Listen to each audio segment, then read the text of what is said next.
সম্মানিত সুপ্রিয় দর্শক শ্রোতা দেশ ও প্রবাস থেকে যারা আমাদের সাথে সংযুক্ত আছেন, ভিডিও দেখতেছেন অথবা শুনতেছেন, সবাইকে জানাই আন্তরিক প্রীতি ও শুভেচ্ছা। বন্ধুরা, আমি কথা বলছিলাম সুইট একটা মেয়ের সাথে প্রতিবেদন করবে, অডিও কলে সংযুক্ত। কেন আসলো প্রতিবেদনে বিস্তারিত ভিডিও জুড়ে থাকবে, আপনারা অবশ্যই ভিডিওটা কন্টিনিউ করলে বুঝতে পারবেন। আসসালামু আলাইকুম। ওয়ালাইকুম সালাম। কেমন আছেন আপনি? ভালো আছেন? জি ভালো আছি আলহামদুলিল্লাহ। আপনি কেমন আছেন? এই তো আলহামদুলিল্লাহ, আমি ভালো আছি। ভালো আছেন, ভালো থাকবেন, ভালো থাকাই কামনা করছি।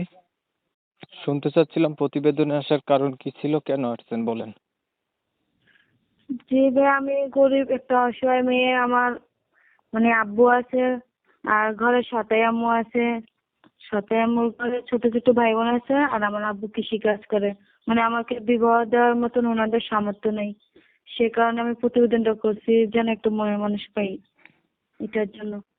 তো মনের মানুষের জন্য প্রতিবেদনে আসছেন। আপনার হচ্ছে জি বাবা আছে আর সৎ মা আছে, নিজের মা নাই? না, নিজের মা নাই। আপনার বাবা কি করে? কৃষিকাজ করে। আচ্ছা, আপনি কি করেন? জি, আপনি কি করেন? আমি বাসায় থাকি। লেখাপড়া করছেন আপনি? লেখাপড়া ক্লাস 5 পর্যন্ত করছি, আর করতে পারি নাই, সামর্থ্য নেই। আচ্ছা, আপনার বয়স কত? বয়স 18। কোরআন শরীফ পড়তে পারেন? না, খতম দিনেই এমনি নামাজ কালমা সবকিছুই জানি। আচ্ছা, তো আপনি কেমন মনের মানুষ চাচ্ছেন?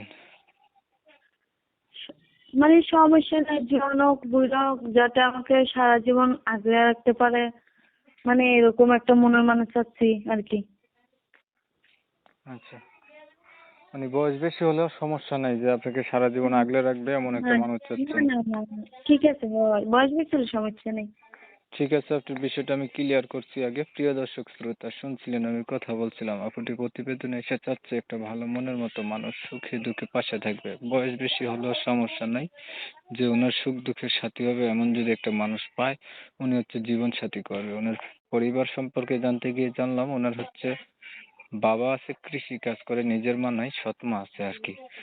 ওনার 18 বছর বয়স হয়েছে, এখনো বিয়ে শাদী হয় নাই। আমি হচ্ছে কমিউনিটি গাইডলাইনের কারণে এই সুইট মিষ্টি সুন্দরী আপুটির নাম ঠিকানা নিতে পারিনি, এর জন্য আন্তরিকভাবে দুঃখ প্রকাশ করছি। যারা হচ্ছে ওনার নাম ঠিকানা জানতে চান, ওনার মোবাইল নাম্বারে ফোন দিবেন। আর ভিডিওটা যদি ভালো লেগে থাকে অবশ্যই লাইক দিবেন, শেয়ার দিবেন, ইমো মেসেঞ্জারে ছড়াই দিবেন। আপনাদের মতামতগুলো আমার কমেন্টে জানিয়ে দিবেন। চ্যানেল যদি ভালো লাগে সাবস্ক্রাইব করতে ভুলবেন না। আপু, আর কিছু বলবেন আপনি? না না ভাই, আর কিছু বলবো না, ধন্যবাদ সবাই ভালো আপনাকে। থাকবেন, সুস্থ থাকবেন, আল্লাহ হাফেজ।